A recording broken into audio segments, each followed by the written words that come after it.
చాలామంది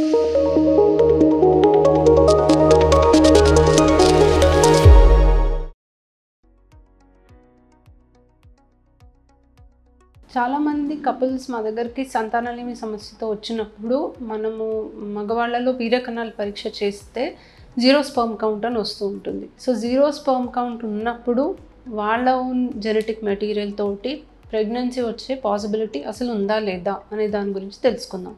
నా పేరు doctor Suma, consultant 49 fertility centre, Vijayawada. So కణాల పరీక్ష చేసినప్పుడు మనకి శాంపుల్లో ఒక్క స్పర్మ్ కూడా లేకపోతే అజూస్పర్మియా అని అంటాం. సో అజూస్పర్మియా అనేది చాలా రీజన్స్ వల్ల రావచ్చు. బ్రాడ్గా దీన్ని అబ్స్ట్రక్టివ్ అండ్ నాన్ అబ్స్ట్రక్టివ్ కింద కేటగరైజ్ చేస్తాము.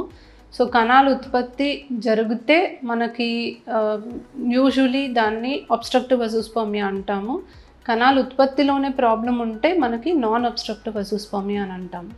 సో వీటికి వేరియస్ రీజన్స్ ఉన్నాయి. జెనెటిక్ రీజన్స్ ఉండొచ్చు, ఇన్ఫెక్షన్స్ అవ్వచ్చు, లేదా మనకి వాస్ డిఫరెన్స్ అనేది బ్లాక్ అవ్వచ్చు. సో ఇలా రకరకాల రీజన్స్ అయితే ఉంటాయి.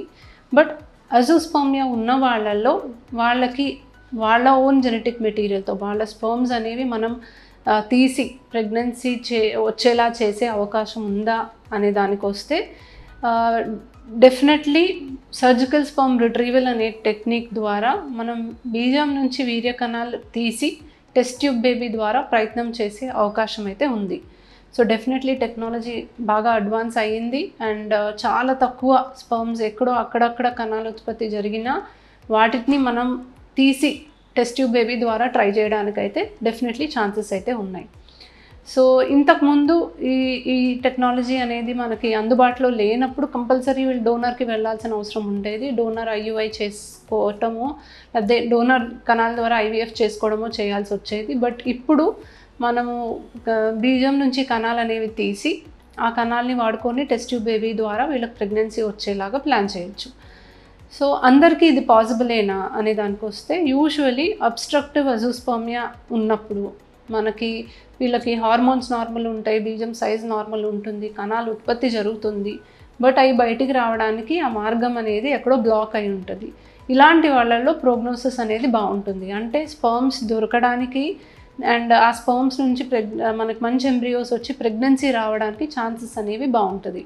బట్ అదే నాన్ అబ్స్ట్రక్టివ్ అజూస్పర్మియా ఉన్నప్పుడు అంటే బీజం సైజ్ చిన్నగా ఉండి హార్మోన్స్ అనేవి చాలా తేడా ఉన్నప్పుడు కణాలు ఉత్పత్తే సరిగ్గా జరగట్లేదు. కాబట్టి వీళ్ళలో స్పర్మ్స్ దొరకడానికి అండ్ మంచి ఎంబ్రియోస్ ఫామ్ అయ్యి ప్రెగ్నెన్సీ రావడానికి ఛాన్సెస్ అనేవి తక్కువ. సో ఇప్పుడు మైక్రో టీసే అనే ప్రాసెస్ వచ్చింది.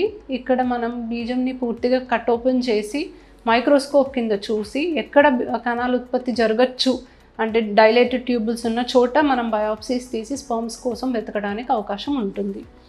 సో జీరో కౌంట్ ఉన్నా మీరు అధైర్యపడాల్సిన అవసరం లేదు. మీ స్పర్మ్స్ ద్వారా ఖచ్చితంగా ప్రయత్నం అయితే చేయొచ్చు. సక్సెస్ అవుతారా లేదా అనేది పక్కన పెడితే 100% ప్రయత్నం అయితే చేయొచ్చు. Thank you.